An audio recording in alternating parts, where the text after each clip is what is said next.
What is hot in the world of non-alcoholic drinks right now? What is really floating your boat? Well, really the search, what we find is, I'll just quickly just say, from beer to sparkling wine to white wine to red wine, if you put those along a continuum, when you're comparing the alcohol version to the non-alcohol version, you're closest in beer, followed by sparkling wine, followed by white wine, followed by red wine. And the reason for that is, a lot of it is carbonation, frankly, with beer and sparkling wine. That lifts the flavors in your palate. Sparkling wine tends to be, maybe more mono aromatic, simpler aromatics on sparkling wines, less alcohol to begin with typically as well. So that when you remove the alcohol, you don't notice it as much. So we literally, for Oddbird, for an example, when we taste out there, and people who are new into tasting non-alcoholic products, we get a 99 out of 100 positive response on Oddbird. And I think it's for those reasons. It's so close to a Prosecco or, I won't say champagne, but I'll say, a sparkling Chardonnay, for example. And then when you move into white wine, you begin, white wine can have a little bit more body in the mid palate. The aromatics can become a little bit more complicated, so that you begin to notice it more in white wine when you remove the alcohol. So really, when you remove the alcohol, it's a sugar-based molecule, and you're removing essentially the mid palate. And so again, you don't notice it in sparkling wine because you have bubbles in your mouth. Yeah. In white wine, you begin to notice that. And in red wine, you really notice that. So red wine is the most difficult to achieve because red wine has so much more going on. Very complex aromas, tannins, the fruit profile is denser, and richer. And so when you take the alcohol out of a red wine, you tend to notice it the most. And so that's what's happening. That's where we are today in the world. But I do want to just say that the thing that I'm excited about most, and again, I'm coming back to Oddbird because I just feel they really are leading. They've been out there for 10 years, and not very many brands have been out there that long. And so they are poised to crack the red wine code.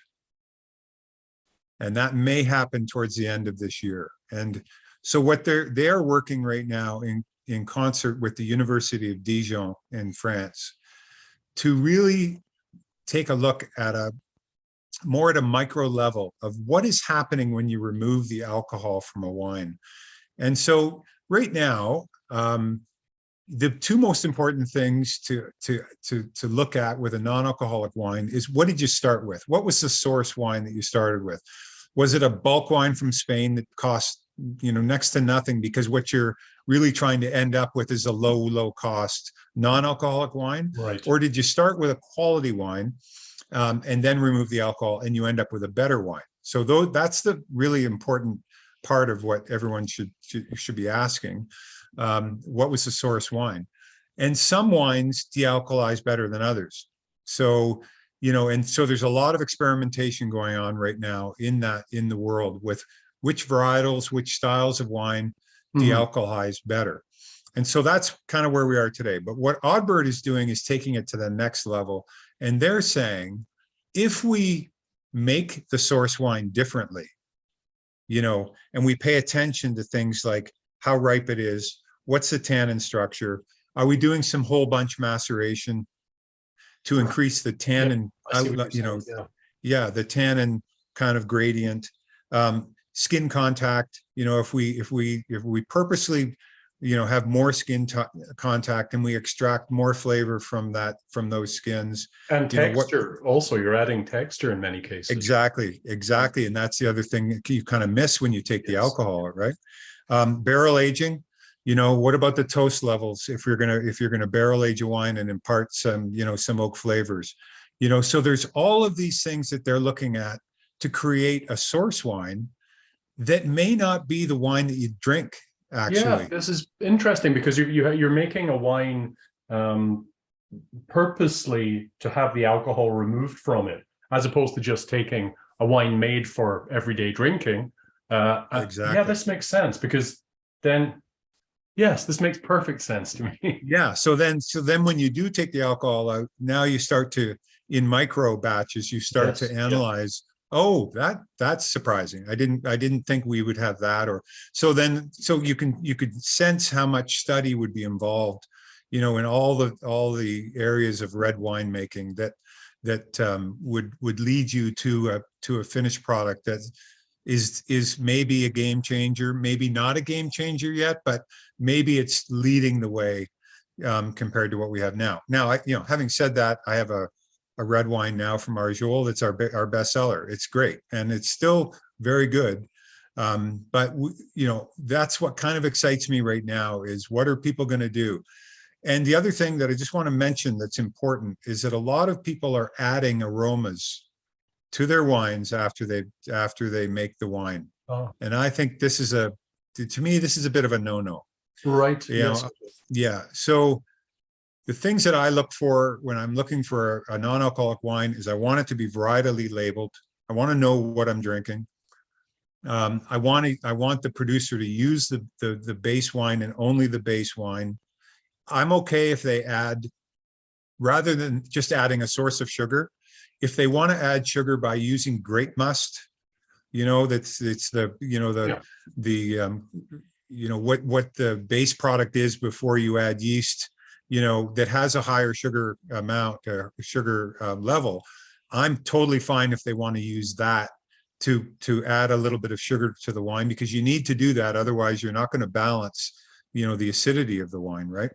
So I'm totally fine with that. But I'm a little less fine with, you get your finished, de-alcoholized wine, and then you go to an aroma house and you're adding maybe a couple of aromas to lift up the finished product. I'm not okay. I'm not okay with that. And that is one thing about Oddbird. Again, they don't do anything like, they don't add any aromas to their wine.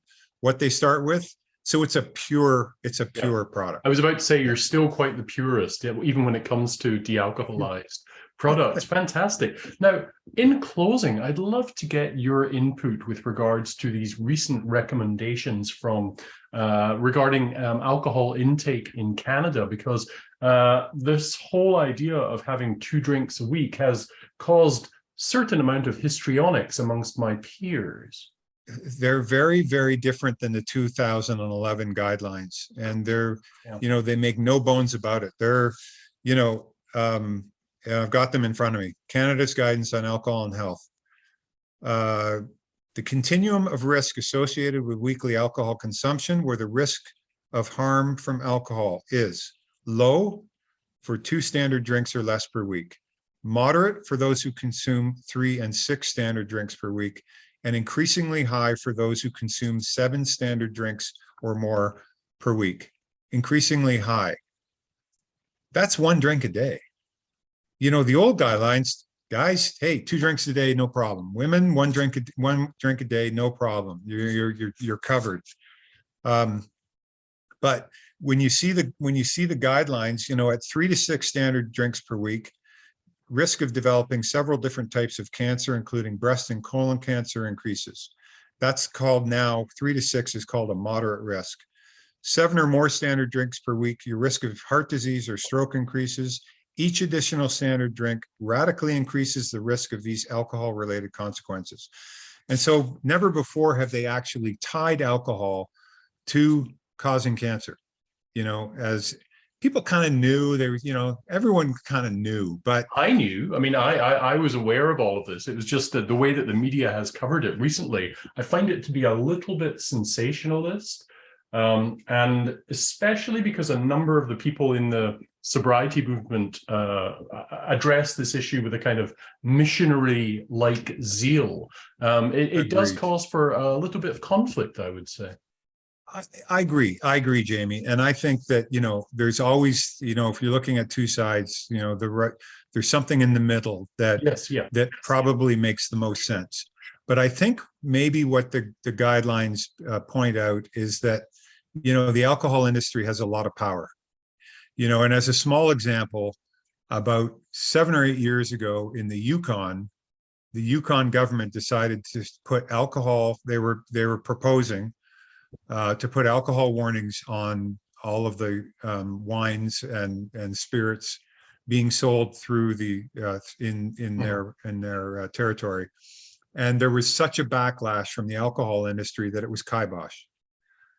So I think what the guidelines are saying, I think they need to be strong only because clinically, if you read through it, it is clinically what they're talking about there. It's not an opinion piece. It's a meta study, of alcohol consumption, and they've isolated the reactions and the issues with alcohol. They've isolated it to alcohol. It's not like there's 10 things going on and alcohol is one of them. They've tried to take an honest approach at we don't want to be sensational, even though that's how it's coming across.